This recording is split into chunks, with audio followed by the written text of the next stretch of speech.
আমাকে যদি কেউ জিজ্ঞেস করে আপনার প্রিয় খাবার কি, আমি কোনো কিছু চিন্তা না করে এক বাক্যে বলে দেই ইলিশ মাছ।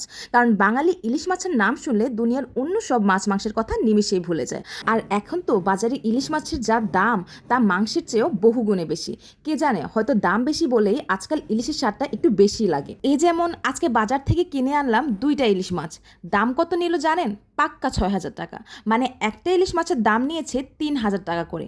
ভাই, দাম যতই বাড়ুক, ইলিশ কিন্তু খাওয়া বাদ দেওয়া যাবে না। Welcome to JR cooking show, যেখানে ঘরোয়া রান্না থেকে বাঙালির সব প্রিয় মজার মজার খাবারের রেসিপি পাবেন একসাথে।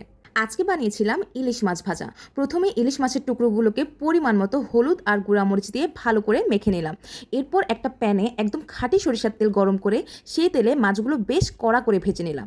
এরপর সেই মাছ ভাজার তেলেই দিয়ে দিলাম বেশ খানিকটা পেঁয়াজ কুচি আর কয়েকটা শুকনা মরিচ।